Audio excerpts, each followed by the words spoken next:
Assalamualaikum warahmatullahi wabarakatuh. Waalaikumsalam warahmatullahi wabarakatuh. Alhamdulillah wassalatu wassalamu ala Rasulillah wa ala alihi wa ashabihi wa mawala.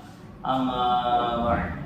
Sahabat-sahabat, hari ini alhamdulillah kita bertemu kembali bersama para ustaz dan ustazah, tuan-tuan guru kita, para penyuluh agama Islam di Kecamatan Bajenis, Kota Tebing Tinggi. Alhamdulillah hari ini kita sudah bersama Ustadz kita, Ustadz Kabir kita, tuan guru kita. Ada Ustadz Zain Munawar. Apa kabar Ustadz? Alhamdulillah sehat. Alhamdulillah sehat Ustadz ya. Sehat. Makin sehat nambah Ustadz. Habis olahraga ya. Habis olahraga kita. Olahraga sama. Sehat jasmani, sehat juga rohani. Itu harus. Alhamdulillah. Selanjutnya ada ustazah kita, Ustazah Yusnita Purba. Apa kabar ustazah? Alhamdulillah sehat Ustaz. Alhamdulillah, makin cerah aja ustazah kita ini. Yang terakhir ada ustaz kita, Ustaz Zulfikar Siregar. Apa kabar ustaz? Alhamdulillah. Alhamdulillah. Peringatan. Olahraga. Baik, sahabat-sahabat, alhamdulillah hari ini kita masuk di bulan Juni ya. Bulan Juni bertepatan dengan bulan Zulhijjah ya Ustaz ya. Bulan Zulhijjah. Insyaallah kita bahas apa nih Ustaz kira-kira? Bahas apa kita nih pertemuan ini? Pas banget mengenai haji, kita bahas haji ya. Mau bahas haji cocok. Ada haji di bulan ini Ustaz ya. Ada haji, ada kurban, ya kan? Ini bentar lagi ini puasa ya. Betul. Puasa Arafah, Tarwiyah. Ya, baik. Sahabat-sahabat, mengenai haji nih Ustaz kan. Tentang haji ini kan waktu jangka panjang Ustaz. Apalagi kita kan di Indonesia ini kan. Ini kan antrian itu kan lama banget nih Ustaz. 28 20 tahun. 20 tahun lah perkiraan, kurang lebih 20 tahun. Jadi kalau kita ini kira-kira umur 40 Ustaz. Tambahin aja lah ya berapa? Sampai 20 Kita tahun. tinggal ngitung nih Ustaz. Tahun berapa, umur berapa kita berangkat nih Ustaz? Wow, kamu bisa. Nah, 20 tahun ya. Yang udah daftar kan? Yang udah daftar. Apalagi yang belum daftar. Apalagi yang belum daftar. Sampai ada nih Ustaz, sampai ada nih jamaah-jamaah ini kita nanya. Ada, saya kurang paham lah umurnya berapa, tapi yang jelas itu sudah tua lah. Kalau kita buatlah umurnya 50 tahun, jamaah prioritas. Ustaz, berapa tahun nunggu berangkat haji 20 tahun Wak? Kita bilang kayak gitu. Iya. Ustaz, kenapa Wak? Apa sampai umurku Ustaz? Oh, kalau kayak gitu saya bilang, kalau kayak gitu tanya aja lah Ustaz, tanya aja lah sama Allah, kan nggak bisa kita jawab. Betul. Itu gimana Ustaz kira-kira pandangan dari Ustaz lah tentang menyikapi hal itu Ustaz, biar supaya sahabat-sahabat ataupun ada jamaah-jamaah yang mendengar dari video kita hari ini dapat mengambil keputusan yang bijak mengenai hal ini. Silakan Ustaz. Baik, bicara tentang hikayat cerita, ya memang ini sebenarnya polemik buat kita karena mengingat jangka waktu pemerintah telah menetapkan sebenarnya itu. Ya. Artinya apa? Dengan adanya uang untuk mengetahui kapan kita berangkatnya, ya itu lebih kurang hampir sekitar 20 tahun. Rata-rata di usia 50 baru ingin nih seperti itu. Itu kan polemik seperti itu. Nah, sekarang bicara hal seperti itu tergantung balik lagi ke individu masing-masing. Ya, walaupun mohon maaf di saat kita udah niat untuk pergi haji, kemudian kita udah bayar, ya artinya untuk mengetahui kuota kita, porsi kita, buat porsi kita tahu tuh ternyata Allah berkehendak lain, artinya apa? Nggak sampai umur kita. Nah, kembali lagi ini berarti tentang niat pribadi kita, ya. Bicara tentang niat nih, ya luar biasanya, karena memang walillahi 'alan nasi hijrul baiti man istata'a ilaihi sabila. Itu surah Allahu Akbar. Ya, artinya apa? Bicara tentang ibadah haji karena memang lillah, karena Allah, semata-mata karena Allah. Kalau misalkan memang punya prinsip kita semata-mata karena Allah, ya insya Allah balasan pun juga ya dari Allah, walaupun tidak pergi haji. Artinya apa? Sama. Kita yang tidak mengerjakan karena batasan usia kita, kenapa kita pergi hajinya lillah, ikhlas betul-betul karena Allah, insya Allah tercatat kita pahala haji walaupun tidak melaksanakan demikian. Jangan takut, ya. Apalagi kan innamal a'malu binniyat. Betul. Amal itu bergantung pada niat. Betul. Ada cerita singkat ya. Memang sebenarnya kayaknya nyengir tapi mikir ya. Kiai punya 2 orang santri ya, namanya Ali dan Usman. Ali ya begitu pagi sore hari ngopi di depan rumahnya adalah kebun ya, singkong atau ubi kalau orang sini bilang ya. Di benak pikiran si Ali ini kayaknya udah pada siap panen nih singkongnya. Dicabut satu, rupanya betul besar-besar, super. Begitu dicabut langsung ada kepikiran, pengen tabaruk ke rumah kiai. Ya, ambil keberkahan aja. Iya, bawa singkong banyak sekarung. Ya, betul apa yang diniatkan oleh si Ali itu. Rupa-rupanya datang ke rumah kiai. Tanya kiai juga, assalamualaikum, waalaikumsalam, Pak Ali, begitu sehat, kiai sehat katanya. Ada apa nih? Pengen main aja kiai, begitu. Oh silakan masuk, begitu. Nah, lu bawa apaan katanya? Di karung tuh, singkong kiai, gua satu buat kiai, begitu kan. Oh kalau yang buat rumah, taruh di belakang, ya. Akhirnya ngomong-ngomong sama kiai, izin dia mau pulang, karena udah sore. Kiai baliklah digituin. Kata kiai, bentar dulu ke belakang, nemuin orang rumah, ya. Tanya sama si kiai tadi, Ali datang tuh digituin, datang dia bawa singkong digituin kan. Dia datang bawa singkong. Nggak enak kalau misalkan memang Ali pulang ini tangan kosong katanya. Ini kan kalau Ustadz kiai kan pikirannya kayak gitu dia. Kata istrinya, apaan yang mau dibawa si Ali? Kita nggak punya apa-apaan bang katanya gitu. Oh iya, kita nggak punya apa-apaan ya. Kepikiran lagi, kemarin kan ada yang ngasih kambing, katanya seekor kambing. Daripada kita berdua nggak bisa ngurusnya, bagus kasih Ali, dia diurus. Nih, rezeki si Ali. Pulang dikasih Ali tuh kambing. Ya, di pertengahan jalan ketemu sama si Ali Usman. Tanya Usman, li dari mana? Dari rumah kiai gitu. Terus lu tuh kambing siapa? Kambing kiai. Buat siapa? Buat gue katanya. Lo kok bisa? Nggak tahu gitu. Emang lu ngapain? Gue datang bawa singkong doang. Nah, otak bisnis si Usman. Pergi bawa singkong. Belum si Ali. Kata Usman dalam hatinya, oh kalau gitu saya datang bawa durian montong. Sudah pasti dapat sapi. Artinya dia niat bukan karena Allah. Benar. Datang benar si Usman bawa singkong, bawa durian tadi. Sama sambutan kayak tadi. Apaan yang lu bawa itu begitu? Durian montong kiai ikhlas katanya. Buat siapa? Buat kiai gitu. Oleh membuat kita taruhlah di belakang. Taruh ngomong-ngomong udah sore izin. Baliklah kiai kata Usman gitu. Oh bentar, sama ngomongnya sama orang rumah.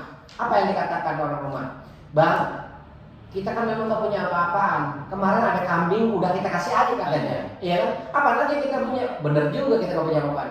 Oh iya, kemarin kan singkong sekarang. Kata gitu. Kasih aja setengahnya si Usman. Daripada kita gak makan, mubazir matinya. Nah tuh. Akhirnya dia datang bawa durian, pulang bawa singkong. Itu kenapa? Karena niatnya udah bukan karena Allah. Ada niat embel-embelnya, ya. Ini kan singkat cerita kayak gini nih. Artinya apa? Ya udah. Kalau misalkan memang kita pergi haji, walillah tadi karena Allah semata-mata karena Allah, walaupun nggak berangkat, insya Allah pahala haji kita ada dari kita. Yakin gitu. Memang ada. Apalagi jadi saya teringat juga nih Ustaz ada ayat di dalam Al-Quran itu watimul hajjah wal umrata lillah. Tunaikanlah haji dan umrah karena Allah Ta'ala. Memang kalau bukan karena Allah, memang karena waktu yang lama ini jadi ibadah itu jadi seakan-akan terganggu karena tidak karena Allah Subhanahu wa taala. Apalagi saat sekarang ini banyak juga kita tengok di tengah-tengah masyarakat ini kan. Kalau sudah diajak untuk berhaji, untuk berumrah, padahal misalnya banyak juga kiai-kiai kita mengatakan bahwasanya kalau sudah tertunaikan haji atau tertunaikan minimal umrah, lengkaplah keislaman di dalam diri kita ya. Syahadat kita sudah, kemudian sholat pun kita sudah, puasa kita sudah, zakat pun kita sudah, lalu kita tunaikan haji ataupun tunaikan umrah, lengkaplah keislaman dalam diri kita. Masalahnya ini kadang-kadang sahabat, ada juga orang-orang diajak untuk berhaji atau untuk berumrah, jawabannya itu agak menggelitik. Lah, nggak ya apa umrah, nggak ya apa haji, enak tuh gue enmek kan. Kalau haji kan nggak bisa diketahui, umrah nggak bisa diketahui, enmek kan bisa diketahui. La ilaha illallah. Jadi itu sahabat-sahabat, ada satu pelajaran yang dapat kita petik dari bulan Zulhijjah ini sebagaimana yang disampaikan Ustaz Zain, bahwasanya beribadah itu dalam hal ini kita bahas tentang haji, berapapun jangka waktu antrian kalau sudah memang diniatkan karena Allah, insya Iya. Allah akan membalas. Iya. Walaupun kita tidak sampai dipanjangkan umur untuk berangkat menunaikan ibadah haji. Insya Allah itu nih pahalanya dan pahala. Kemudian yang kedua Ustaz, Iya. barangkali ada Ustaz amalan yang lain. Ini kan tentang kurban nih Ustaz. Betul.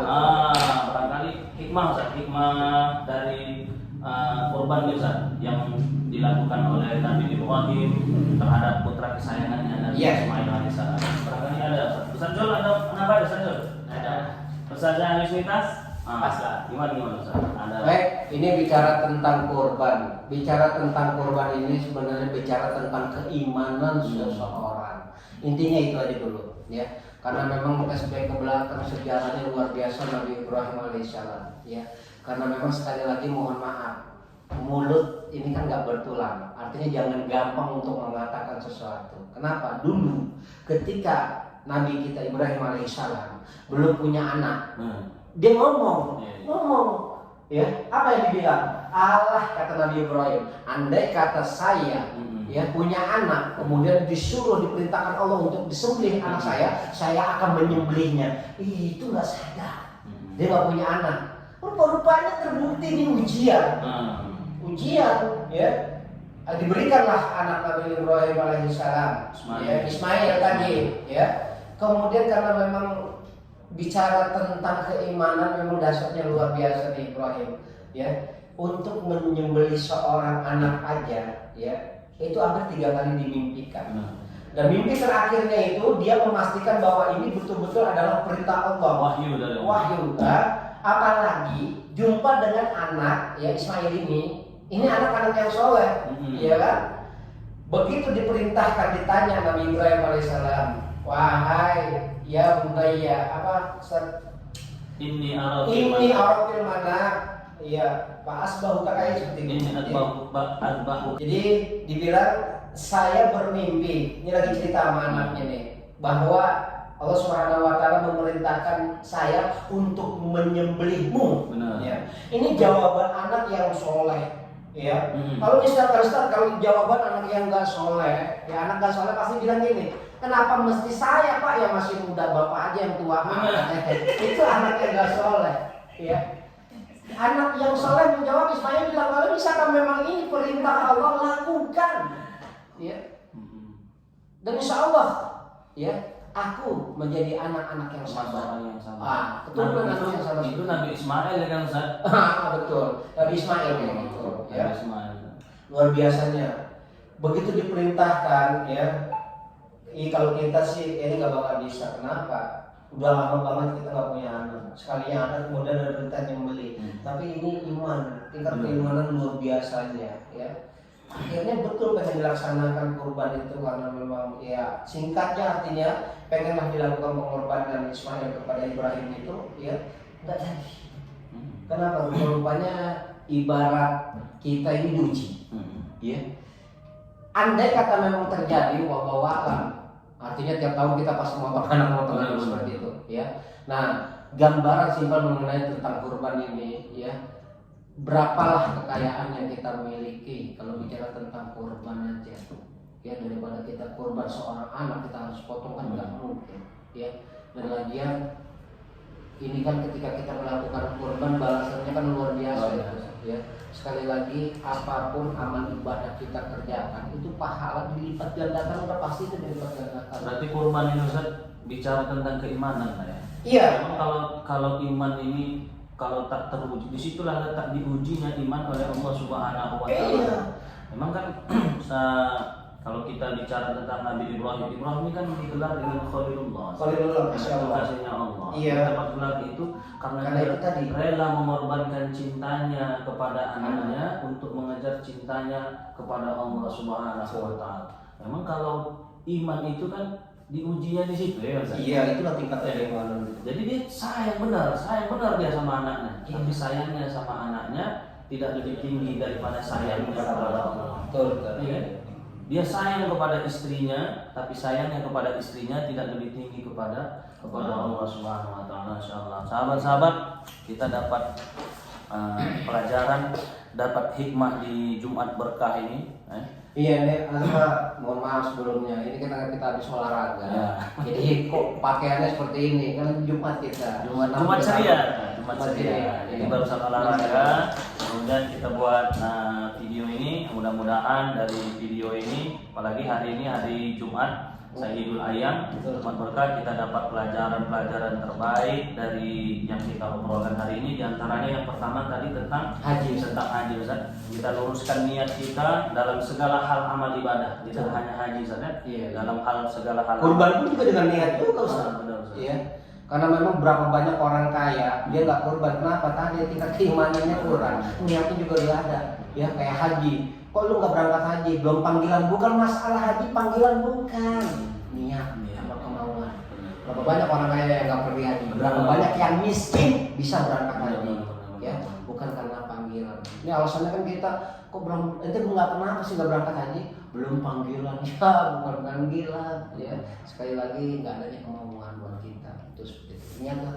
Niat kita perbaiki niat kita dalam segala hal macam ibadah, supaya ibadah itu berbalas kebaikan dari Allah Subhanahu wa taala. Kemudian yang kedua, kita maknai peristiwa berkurban itu tentang mewujudkan rasa cinta yang lebih tinggi kepada Allah Subhanahu wa taala. Kita cinta kepada anak kita cinta kepada istri kita, bahkan kalau bisa dibilang ada juga orang cinta kepada hartanya, atribut keduniawian yang ada kepada dirinya, tapi semua itu tidak mengalahkan cinta kita kepada Allah Subhanahu wa taala. Barangkali ini Ustaz yang kita bahas, Ustazah? Tidak?